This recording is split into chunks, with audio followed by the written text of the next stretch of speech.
लड़ना आना चाहिए। जहाँ खुशी होगी वहाँ नाचेंगे भी, और जहाँ लड़ने की नौबत आएगी वहाँ पे डट के खड़े भी रहेंगे। यह भी होना चाहिए आदिवासियों में।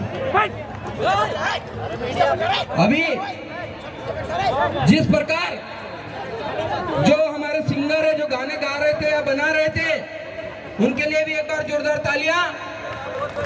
और जो सिंगर यहाँ पर मौजूद है और जो गायक कलाकार यहाँ नहीं आए, उनसे एक निवेदन भी है कि आप अच्छे अच्छे गाने बनाइए, स्वागत है, लेकिन समाज को बदनाम करने के गाने कभी मत बनाइएगा, नहीं तो समाज फिर आपको छोड़ेगा नहीं। ढोल बंद कर दो भाई, ढोल। आपके गानों में समाज का कहीं भी बदनामी नहीं होना चाहिए। ढोल बंद कर दो। जिस समाज से आप आते हैं, जिस समाज ने आपको बड़ा बनाया है, उस समाज की कदर करना सीख जाइए। बीच में कुछ कुछ गाने आए थे, ऐसे गाने थे जिससे आदिवासी समाज बदनाम हो रहा था। आपने भी सुने होंगे, हमको भी दुख होता था कि यार हमारे जो गायक कलाकार हैं कैसे गाना बना रहे हैं, लेकिन अभी अच्छे गाने बना रहे हैं, इसलिए उनका जोरदार तालियों से स्वागत एक बार पुनः। और आगे ध्यान रखेंगे, ये मेरा निवेदन है।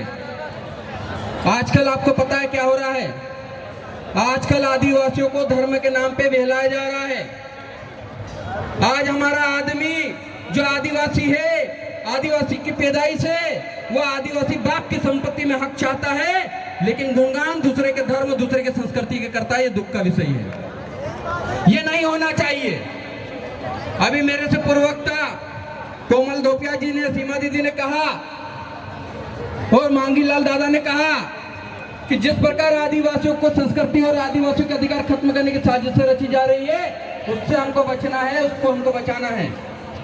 जिस पैसा एक्ट की बात हो रही थी अभी, आपको पता है पैसा एक्ट के नाम पे आपको लॉलीपॉप थमा दिया गया है।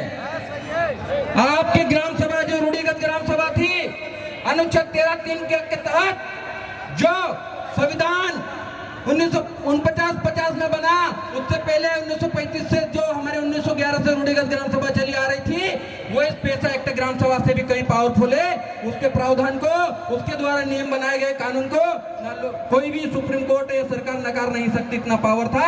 उसी ग्राम सभा को खत्म करने के लिए आपको पैसा एक्ट का झुंझुना थमा दिया गया, और हम खुश हो रहे हैं कि पैसा एक्ट आ गया, हमारे अधिकार बच जाएंगे। पैसा एक्ट में तो यह भी लिखा हुआ था ना कि पैसा एक्ट की अनुमति, जो ग्राम सभा होगी उसकी अनुमति के बगैर एक भी आदिवासी को गिरफ्तार नहीं किया जाएगा। ऐसा हो रहा है क्या? नहीं हो रहा ना। आप जब भी कुछ होता है, बगैर पैसा एक्ट ग्राम सभा की अनुमति के गिरफ्तारी भी कर ली जाती है, एफआईआर भी दर्ज कर ली जाती है। तो कैसा है पैसा एक्ट? उस पैसा एक्ट का उल्लंघन उसे 15 नवंबर को रतलाम में कर दिया गया, जब हमारे साथी नीरज क्षेत्र का विरोध कर रहे थे, तो हमारे साथियों को 70 दिनों तक जेल में बंद रखा और 70 दिनों बाद छोड़ा।